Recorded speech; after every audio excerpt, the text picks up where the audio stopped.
to do a live video diary so that I can kind of like just lay down what's been happening and what's been going on.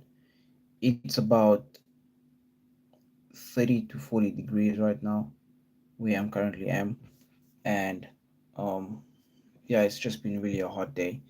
Not some kind of weather where you want to go out and do whatever you want, because running around will make you go crazy. And at the same time as well, it is the holidays, actually work holidays. um According to the South African calendar, work calendar, most companies have closed down. So I happen to be working for one of those companies that have closed down. And around this period, we get like a 2 weeks worth of holiday closure. But at the same time, also, in the position that I'm currently holding, I have to be actively monitoring my phone. Should I get a call from any other senior managers or my boss or anybody in that matter, I have to be ready to answer.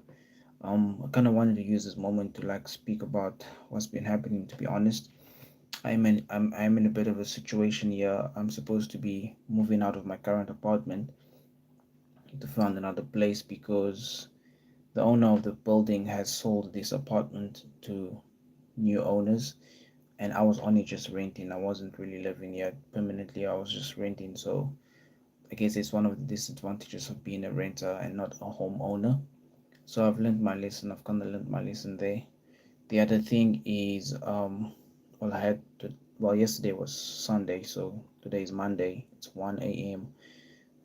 Actually half past one to be quite precise. It's half past one. Um, I'm in a situation where I have to figure out one or two things. And that is, I have my aunt back home. Um, she's a nurse.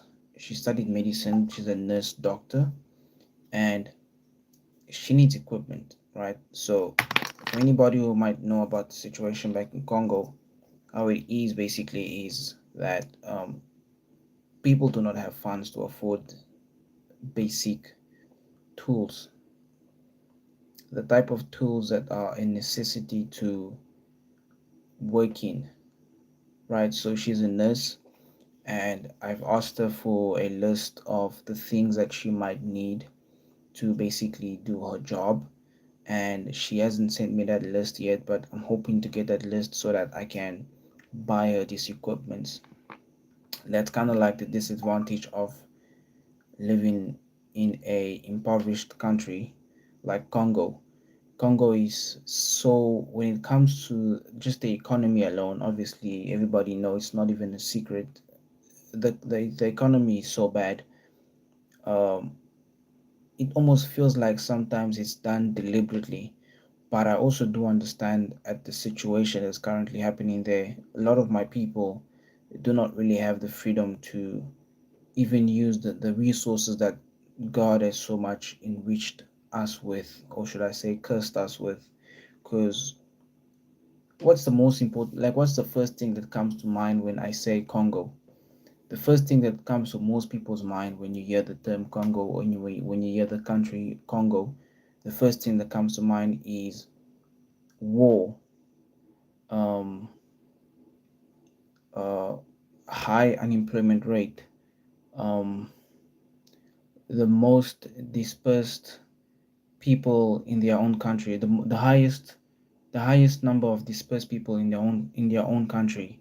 Um, Again, women abuse, all those things. Like, I don't want to really say it for YouTube. It might even like flag me, but Congo. So that's the first thing that people get to mind. And in the most, like, in most part right now, our population is currently 100 and I believe 118 million.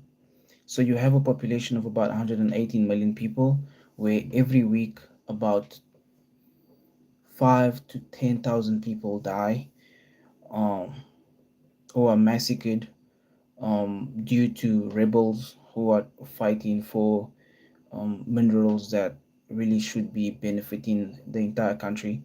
And I don't want to get into the whole geopolitics about what's actually happening there, but The point is, so you have my aunt who stays in the capital city of Congo because I'm originally from Congo, and her staying in the capital city of Congo, there's a lot of economic movements. There's things that you can do if you want to, uh, I guess, say, gain some kind of money or enrich yourself.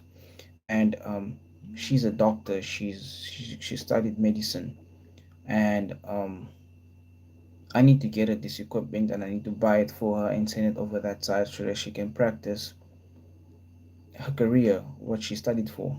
But at the stage where I am right now, I'm just gonna try and get her whatever I can, and then we'll see what happens from there. But at the same time, also, it got me thinking about any sort of like business idea. So I'm thinking, I'm living outside of Congo, and I got family back home in Congo, especially someone like my aunt who I really trust. What can I do to help them or her or anyone in particular uh, enrich themselves through some kind of business idea that I might have, and some kind of idea and knowledge I can share with them that I've learned being outside.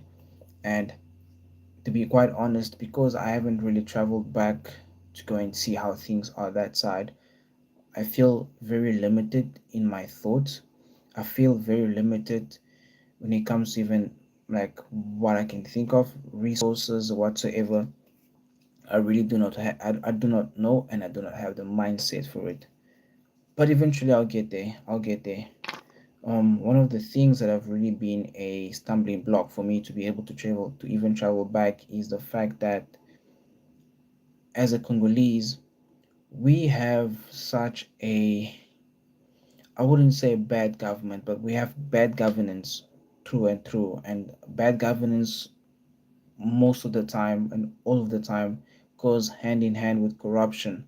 Wherever there's bad governance, there's corruption. So what's happening in Congo right now is you have the president who's in power, who sets either rules and policies, or maybe signs in rules and policies that are supposed to change and benefit the people. But even whilst signing and bringing in these policies, still they do not change. They do not really have an effect on the field. So basically, on paper, what you have is, on paper you have a government that makes rules and policies, but when it actually goes into the field and when it needs to be implemented, not much change takes place. So I believe it was this year when um the visa, or sorry, the prices for the passport was decided upon, and how much it was going to cost. But for people like myself, or let me say the diasporan Congolese who are living uh, outside of Congo, um, I do not wear cotton zips with a hood. Um, the diasporan Congolese who are living outside of Congo, they are at a disadvantage in just acquiring this passport, right? Because, for example, the government would say the passports cost $75, right? And then when you, as an individual, go and apply for this passport, and this is literally how corruption works in Africa, right through and through. But mostly, I'm just going to speak about what happens in Congo. So they say the passport costs $75. Okay, great, fantastic. And you would assume you're going to go to these offices and you're going to pay $75 and you're going to get your passport. Not really the case. What you're going to go through is you're going to get there. Uh, some official at the office is going to give you the documentation. You're going to fill up whatsoever. Then he's going to expect you to pay some kind of small ransom. And he's going to expect just giving something small, like just to get you through, just to get things going. So now you maybe pay $10 to that guy. Okay, so now you move from $75 to maybe 95, because now you've just added another extra $10 on the amount that you're supposed to pay. Mind you, on paper, the policies and what the government have said versus what you currently have to pay is totally different, right? And so continues the whole cycle of corruption. Now, there are some people who say if you do not pay that, you will not get your passport. And what happens is you get righteous, loyal people like myself who are law abiding citizens, we end up doing some kind of corruption. We end up playing part in that corruption because now we are expected to also pay that amount, which is quite sad, and which is why it's such a big problem, and corruption is so rampant in our continent and in Africa, and especially in Congo in general. All these laws and policies that are being put in place are just not coming to effect on the field. So now that has hindered me and kind of stopped me from even traveling where I would love to travel back. And the thing about being an African is I shouldn't limit myself, and I think this is something that we should never do as Africans, limit ourselves to certain countries and in particular certain areas or codes. We do not have that kind of, we should not even have the kind of mentality where we limit ourselves to certain area codes or provinces or whatsoever. We should be able to travel freely, not with open borders, because I'm against open borders.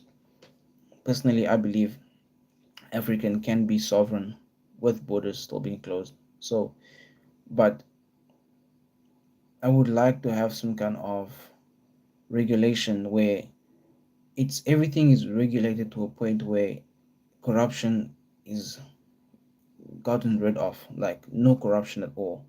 We could have corruption, but not to the extent that we currently are faced with, which is really bad. Because I'm not really, I know we are human beings, and we are literally imperfect beings.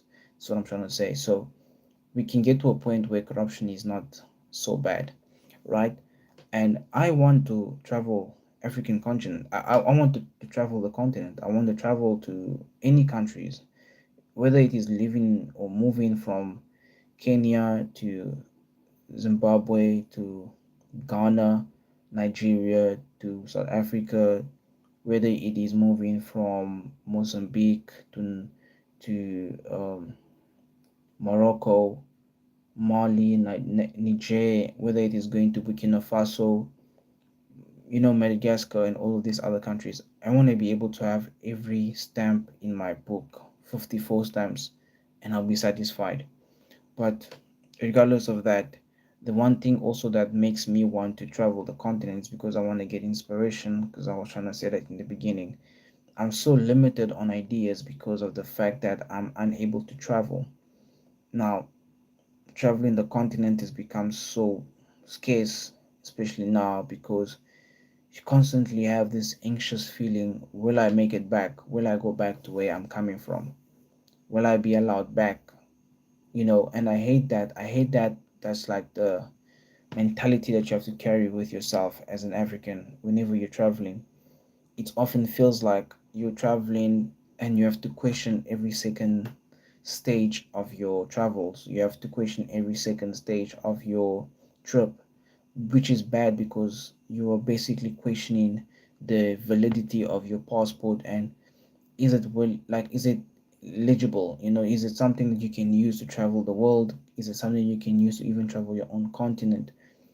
And I know at some point we'll get there where we will eventually get over this feeling of feeling like we are constantly looked at as a, there's this prejudice feeling, or there's prejudice notion towards African people that is very real, even in corporate. And I work in corporate right now, I can feel it sometimes. But anyways, the end of this video diary, I think I would like to start off this week, because obviously now being in the work holidays, I would like to really start off this week on a good note, and that is by really finalizing some of these projects that I've built and started on my own, and maybe like shoot a little bit more videos for clients and get myself out there to get it going, because the more traction I attract, the more I get people to talk about my product and what I'm selling and what I'm doing, the more I get to,